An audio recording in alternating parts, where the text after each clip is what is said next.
Matthias Church is one of the oldest churches in Budapest, and it was reconstructed several times. The first church was constructed during the second part of the 13th century as a dedication to Mary after the Mongolian invasion. In the 14th century, it was rebuilt in Gothic style. When the Turks occupied Hungary, they conquered this church too and converted it into a mosque. The last reconstruction took place at the turn of the 19th and 20th century, when it was reconstructed in Neo-Gothic style. We call this church a coronation church because several Hungarian kings were crowned here, among them Emperor Franz Joseph and the Empress Elizabeth, or Sissi. Our famous King Matthias was not crowned there, but he got married there twice, and he celebrated both of his weddings in the church. That's why it's named as Matthias Church. Die Matthiaskirche ist eine der ältesten Kirchen in Budapest. Sie wurde sehr oft umgebaut. Die erste Kirche wurde in der zweiten Hälfte des 13. Jahrhunderts als Dankeskirche für Maria nach der Mongoleninvasion gebaut. Im 14. Jahrhundert wurde die Kirche in gotischer Form umgebaut. Die Türken eroberten die Kirche und haben daraus eine Moschee gemacht. Der letzte Umbau erfolgte um die Jahrhundertwende vom 19. zum 20. Jahrhundert. Die Kirche bekam ihre derzeitige neogotische Form. Unser berühmter König, König Matthias, wurde nicht hier gekrönt, aber er hat zweimal geheiratet und seine beiden Hochzeiten hier gefeiert. Deshalb trägt die Kirche den Namen Matthiaskirche. The Fisherman's Bridge is a monument. It was constructed at the beginning of the 20th century as a decoration to the Matthias Church. It's also an observation terrace. And why is it called Fisherman's Bastion? The fishermen defended this part of the castle district in the Middle Ages. The Fisherman's Bastion has 7 towers to symbolize the 7 chiefs who led the Hungarians into the Carpathian Basin. These ancestors were living in tents because they were traveling tribes, and that's why the towers are shaped like these tents. Die Fischerbastei ist kein altes Baudenkmal. Sie wurde am Anfang des 20. Jahrhunderts als eine schöne Dekoration zu der Matthiaskirche gebaut. Warum trägt die Bastei diesen Namen? Die Fischerbastei wurde nach der Zunft der Fischer benannt, die diesen Teil des Burgviertels im Mittelalter verteidigt haben.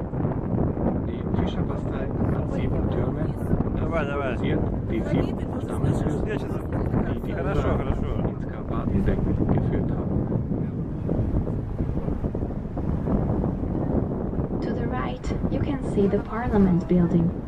The Parliament was constructed between 1885 and 1904, partly in a neo-Gothic style. It has a neo-Renaissance cupola. It was constructed in a very symmetrical style because the original Parliament was divided into 2 chambers. Today's Parliament is a single chamber.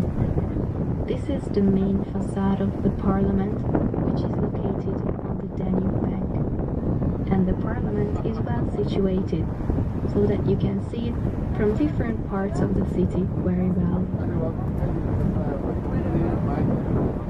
Auf der rechten Seite sehen Sie das Parlamentgebäude. Unser Parlament wurde vom Jahre 1858 bis 1904 teilweise im neogotischen Stil gebaut, hat aber eine Neorenaissance-Kuppel oben auf dem Dach. Das Parlamentgebäude wurde sehr symmetrisch gebaut, da das ursprüngliche Parlament als ein Zweikammerparlament gebaut wurde. Das heutige Parlament ist ein Einkammerparlament. Das ist die Hauptfassade des Parlaments. Sie sehen, sie liegt direkt an der Donau. Das Parlament liegt so, dass wir es von vielen Seiten der Hauptstadt aus gut sehen können. In front of us is the Margaret Bridge, and behind it you can see the Margaret Island. The Margaret Bridge was designed by the architects of the famous Eiffel Tower, the Eiffel Group. Jetzt gelangen wir zur Margaretenbrücke und dahinter liegt die Margareteninsel. Die Margaretenbrücke wurde von dem gleichen Architektenbüro entworfen, welches auch den berühmten Eiffelturm geplant hat. Daher ist die Ähnlichkeit mit der Seinebrücken in Paris.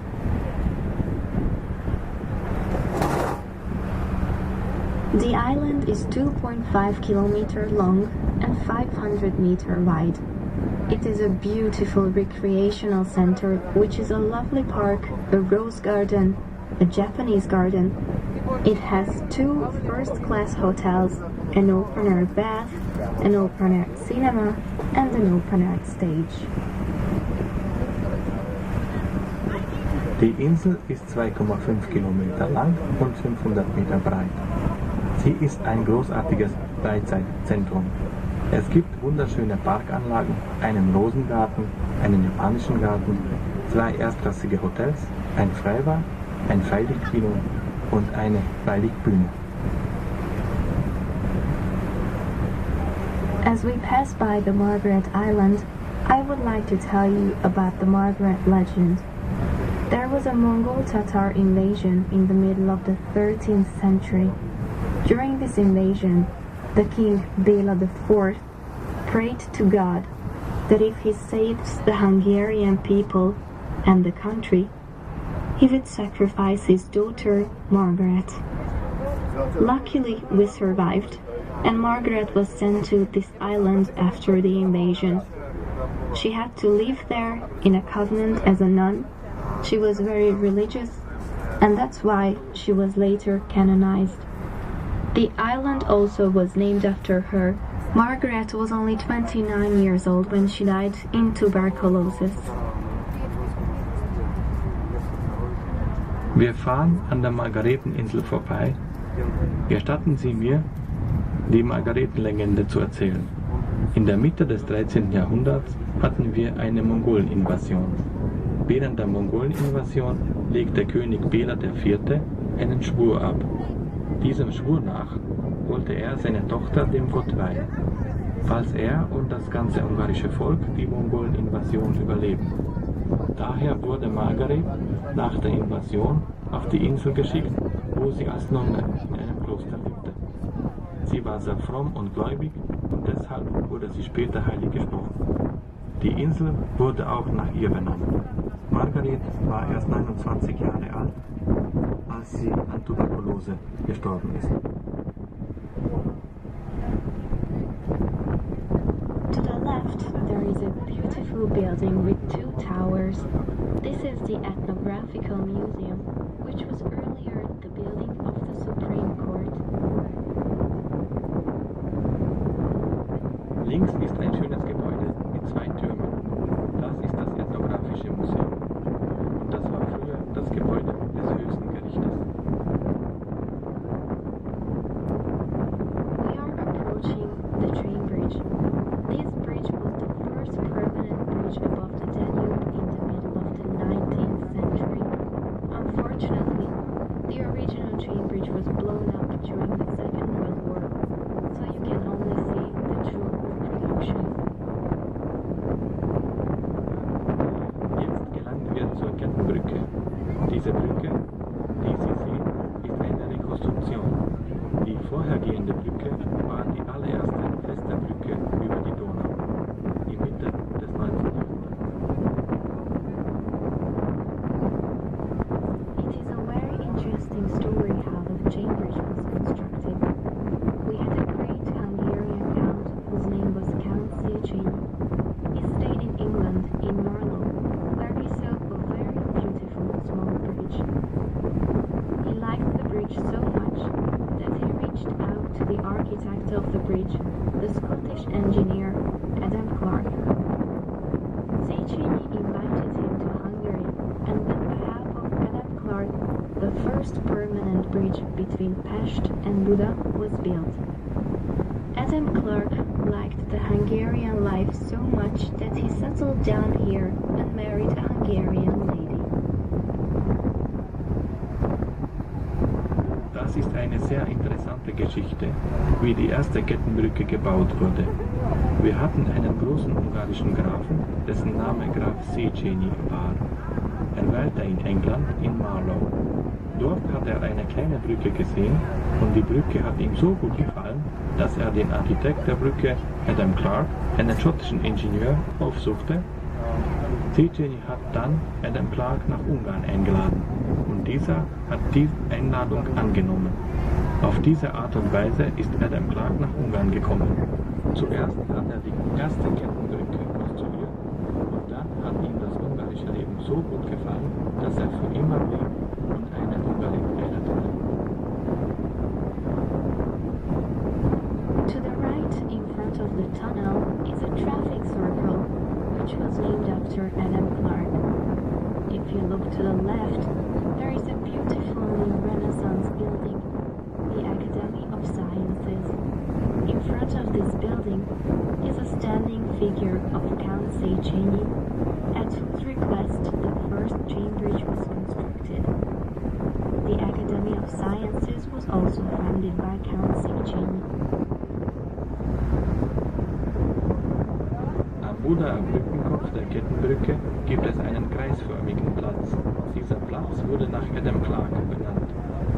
Links am Pester Brückenkopf der Kettenbrücke sehen Sie ein schönes Neo-Renaissance-Gebäude, die Akademie der Wissenschaften. Vor diesem Gebäude steht die Statue von Graf Széchenyi. Auf seinen Wunsch wurde die erste Kettenbrücke konstruiert. Graf Széchenyi hat auch die Akademie gegründet. Still on the left-hand side, you can see the most beautiful Art Nouveau building in Budapest, the former Gresham Palace. Gresham was an English insurance company, and they had their own head office here. Nowadays, it is an elegant Four Seasons hotel. Links am Weststadtbalkon der Kettenbrücke sehen Sie das schönste Jugendstilgebäude in Budapest, das ehemalige Gresham Palais. Gresham war eine englische Versicherungsgesellschaft. Sie hatte in Heute ist es ein elegantes vierten Jahreszeit. If you keep looking to your left-hand side, you can see the luxury hotels, Sofitel, Intercontinental, and Marriott. Next to the Marriott, on its left-hand side, you can see the concert hall, or in Hungarian, Vigadó, the most beautiful romantic building of the capital. Behind it is the Vörösmarty Square, which is the heart and the center of the inner city with the famous Café Gerbeaud. From the Vörösmarty Square, you can walk to the Váci Street, the most elegant street of Budapest, pedestrian street, which is like an open-end shopping mall. Links sehen Sie unsere Luxushotels Sofitel, Intercontinental und Marriott. Neben dem Marriott ist die Konzerthalle, das schönste romantische Gebäude unserer Hauptstadt, auch als Redout oder auf Ungarisch Vigadó bekannt. Hinter dem Gebäude befindet sich der Vörösmarty-Platz, das Herz und das Zentrum der Innenstadt, mit dem berühmten Café Gerbeaud, und hier fängt die Váci-Straße an, die eleganteste Straße von Budapest, das ist die Fußgängerzone. We are approaching the wide and modern Elizabeth Bridge. This bridge was named after the Empress Elizabeth, or also known as Sisi, who was the Queen of Hungary and the wife of Emperor Franz Joseph. Queen Elizabeth liked the Hungarian people very much, and that's why the bridge was named after her. To the left, on the Pest side, you can see the inner city parish church, and next to it, the Greek Orthodox Church. To the right, in front of us, there is the Gellért Hill with the Liberation Monument and the Citadel. Wir gelangen zur Elisabethbrücke. Diese Diese Brücke wurde nach der Kaiserin Elisabeth benannt. Sie war auch Königin von Ungarn und die Gattin von Kaiser Franz Josef, auch als Sisi bekannt. Sie hat die Ungarn sehr gerne gehabt, deshalb wurde die Brücke nach ihr benannt. Links am Pester Brückenkopf der Elisabethbrücke sehen Sie die innerstädtische Pfarrkirche und daneben die griechisch-orthodoxe Kirche. Rechts von uns ist der Gerlierberg mit dem Freiheitsdenkmal und mit der Zitadelle. On the right-hand side of the Elizabeth Bridge, in the semicircular colonnade, you can see the monument of Bishop Gellert holding the apostolic cross in his hand, because Hungary was an apostolic kingdom. Rechts am Pester Brückenkopf der Elisabethbrücke in dem Radkreisbogen ist das Denkmal von Bischof Gellert. Er hielt das apostolische Kreuz in der Hand, weil Ungarn ein apostolisches Königreich war. As we pass by the Gellert Hill, I will tell you the Gellert legend.